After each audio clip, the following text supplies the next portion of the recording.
안녕하세요. 9월 25일, 또 새로운 하루가 우리에게 주어졌습니다. 오늘 하루를 시작하면서 하나님께 기도하기를 기도하면서 깨달은 것은 하나님을 사랑하고 또 이웃을 사랑하라는 이 계명, 하나님의 계명을 오늘 하루를 지켜나가고자 할 때 참으로 이 계명은 선한 것이죠. 선한 계명을 죄인인 우리들이 지켜나갈 수가 없을 것입니다. 여러분들의 삶을, 우리들의 삶을 잘 살펴보시길 바랍니다. 내가 계명을 지키는 것, 하나님을 사랑하고 이웃을 사랑하는 것, 물론 그냥 말로만 또 그 사랑하는 정도가 그냥 형식적인 거로 그치는 것이 아니라 진실로 몸으로 마음으로 힘을 다해서 하나님을 사랑하고 이웃을 사랑할 수 있는 이 일이 아무나 할 수 없다는 것입니다. 내가 하고 싶어도 할 수 없다라는 것. 이 선한 명령을 지킬 수 있는 사람은 의인이 되어져야 이 명령을 지킬 수 있는 것이죠. 곧 하나님께서 의롭다 칭해주는, 물론 이 세상에는 의인이 없습니다. 하지만 예수 그리스도를 믿는 믿음으로 의인이 되어진 그 의인이 되어져야 하나님을 진실로 온 마음을 힘을 다해 지혜를 다해서 하나님을 사랑할 수 있고 이웃을 사랑할 수 있게 되어집니다. 내가 계명을 알고 있으면서도 지키지 않는 것은 내가 하지 않는 것이 아니라 못하는 것입니다. 그래서 우리들의 삶을 점검해 보면서 내가 이것을 할 수 있는지 없는지를 먼저 헤아려 보고 할 수 없다면 죄인에서 의인이 되어줄 수 있는 곧 회개하고 믿음을 갖는 일을 하시고, 또 만일 할 수 있는 지금 의인이라면은 정말 그렇게 할 수 있다라는 것이 축복임을 하나님께 감사를 드리면서 오늘 하루 주어진 시간들, 오늘이 정말 주어진 마지막이라는, 삶의 마지막이라고 생각을 하시면서 하나님을 사랑하는 일에, 가족을 또 이웃을 사랑하는 일에 온 힘을 다하시기를 기도합니다. 오늘 읽을 말씀은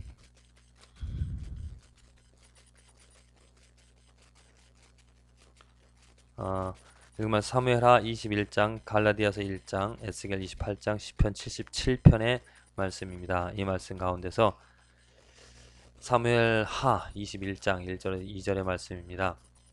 다윗의 시대에 연분년 3년 기근이 있으므로 다윗이 여호와 앞에 간구하며 여호와께서 가라사대 이는 사울과 피를 흘린 그 집을 인함이니 저가 기브온 사람을 죽임이니라 하시니라. 기브온 사람은 이스라엘 족속이 아니요 아모리 사람 중에서 남은 자라.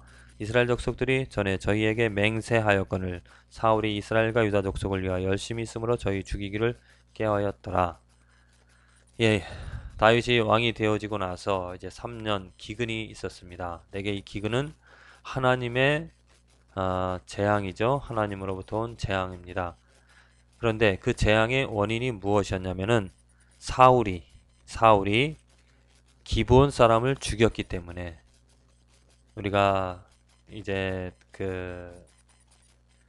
기브온 사람이 나왔던 것이 이제 여호수아가 가나안 땅을 정벌할 때 그 기브온 사람들이 거짓을 말함으로 자기들은 먼 지역에서 왔다라고 말하면서 그 여호수아와 이스라엘 백성들을 속입니다.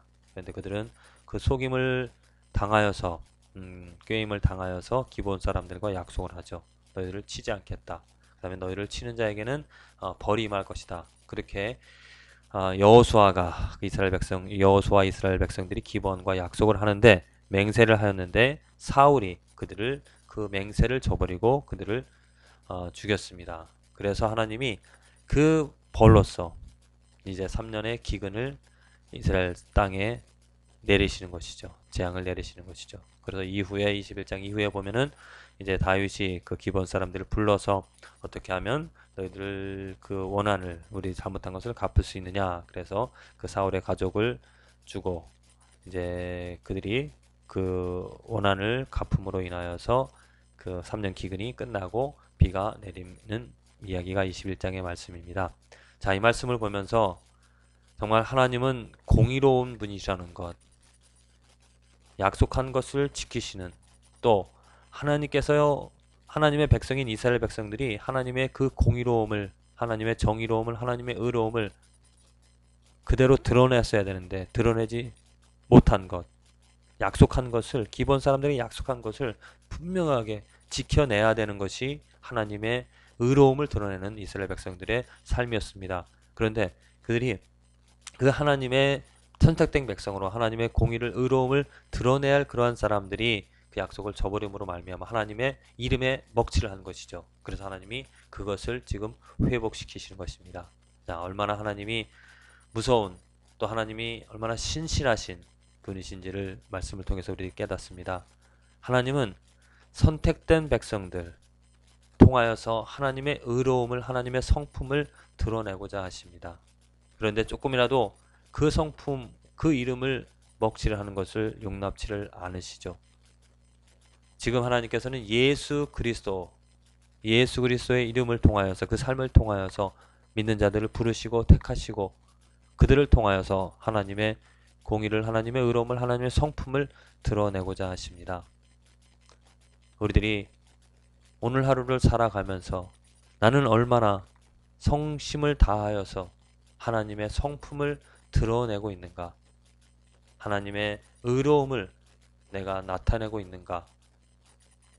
혹이라도 내가 하나님을 알면서도, 하나님을 안다 하면서도 하나님의 그 공의로움과 하나님의 의로움과 하나님의 사랑과 하나님의 성품을 안다 하면서도 그것을 드러내지 않는다라면, 뭐 말씀을 지키지 않는다라면, 율법을 지키지 않는다라면은, 또 그대로 예수님이 행하신 것처럼 행하지 않는다라면은 저주가 내게 임할 것이다라는 그런 두려운 마음을 가지고 살아가야 될 줄로 믿습니다.